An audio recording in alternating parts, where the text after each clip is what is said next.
மறைக்கிறாங்க ஸ்டேஜில் R even films. ஸ்டேஜுக்கும் ஃபிலிமுக்கும் என்ன difference, எப்படி அவங்க வந்து மாடுலேட் பண்ணுறாங்க. மெயினாக வந்து லைஃப் ஸ்கில் தானே இது. உள்ள இருக்க ஒரு நம்மளுக்கு சோகம் இருந்துச்சுன்னா வெளியில் காமிக்காம எப்படி இருக்குதுங்கிறது இதுலேருந்து ஒரு தெரிய வரும்.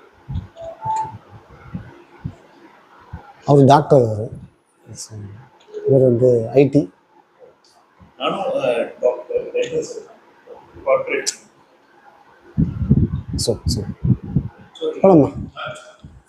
ரொம்ப மகிழ்ச்சியாக இருக்குது உங்களை சந்திச்சது வந்து ரொம்ப சந்தோஷமாக இருக்குது. சார் வந்து நிறைய விஷயம் சொன்னார். ஒரு ஸ்கில் தானே சொன்னார். லைஃப்பில் வந்து எப்படின்னா அதான் ஷேக்ஸ்பியர் சொன்ன மாதிரி தான், world is drama stage all are actors அப்படின்னாரு. எவ்வளோ அருமையான ஒரு பார்வை பாருங்க.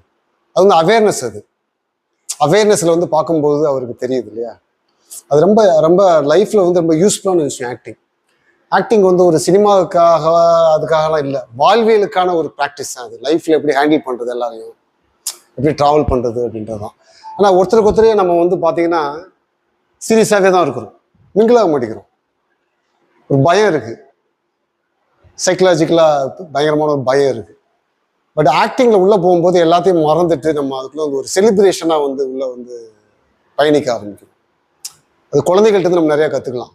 குழந்தைகள்லாம் பார்த்தா அரைஞ்சவொடனே அழும், மிட்டாய் கொடுத்து சிரிக்கும். டக்கு டக்கு டக்குன்னு அதனுடைய உணர்வுகளை வந்து அதை ஷிஃப்ட் பண்ணும். ஆக்டிங்க்கு நம்ம வந்து நமக்கெல்லாம் குரு பார்த்தா குழந்தைங்க தான், சைல்டு தான். நம்ம எப்போவுமே திங்கிங் ப்ராசஸ்லேயே இருக்கிறோம். திங்கிங் ப்ராசஸ் நல்லது தான். அது ஒவ்வொருத்தர் வந்து ஒவ்வொரு விஷயத்தை நோக்கி போகும்போது அது தேவைப்படுது. டாக்டராக இருக்கும்போது பேஷண்ட்டை பற்றி திங்க் பண்ணுறது, இப்போ நீங்கள் வந்து பிஸ்னஸ் சைடில் இருக்கும்போது அதை பற்றிய திங்கிங் ப்ராசஸ், நீங்கள் ஐடி இருக்கும்போது அது சம்மந்தமான திங்கிங் ப்ராசஸ் அதிகமாக இறுக்கமாயிடுது. முகம் அப்படியே இறுகி போயிடுது, சிரிக்க மாட்டேங்கிறோம், சிரிப்பை மறந்துடுறோம், சீரியஸாகவே இருக்கிறோம். நடந்து போகிறோம், ஆனால் நம்ம திங்கிங்கில் வந்து பார்த்தா அடிக்கிற காற்றை கூட நம்ம ரிசீவ் பண்ண மாட்டேங்கிறோம். எங்கே இருக்கிறோம் எதுவுமே நம்ம எல்லாத்தையும் தொலைச்சிட்டு ஒரு எப்படி சொல்றதுன்னா எந்திர மனுஷனா, ரோபோ மாதிரி. சாப்பாடு கூட எதையோ நினைச்சிட்டு சாப்பிட்டுட்டு பிரசன்ட்ல இருக்கிறதே இல்லை.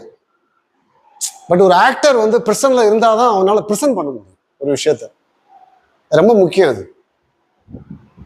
அது நீங்க அப்படி பிரசன்ட் பண்ண ஆரம்பிச்சீங்கன்னா உங்களுக்கு ரொம்ப லைஃப் வந்து ஒரு செலிப்ரேஷனா இருக்கும், கொண்டாட்டமா இருக்கும். அது எந்த ஃபீலிங்கா இருந்தா என்ன, எந்த உணர்வாக இருந்தாலும் வந்து எமோஷன் தானே. நமக்கு எமோஷன் வந்து சைக்கலாஜிக்கல். அவேர்னஸ்ன்றது அது அது ஒரு வேற ஒரு லெவல். அது அவேர்னஸ், அது ஸ்பிரிச்சுவல் ஸ்டேட்டஸ். அது அந்த ஸ்டேஜ் அந்த இது. பட் நம்ம எல்லாருமே பார்த்தா அவேர்னஸ் இதில் தான் இருக்கிறோம், எமோஷனில் தான்.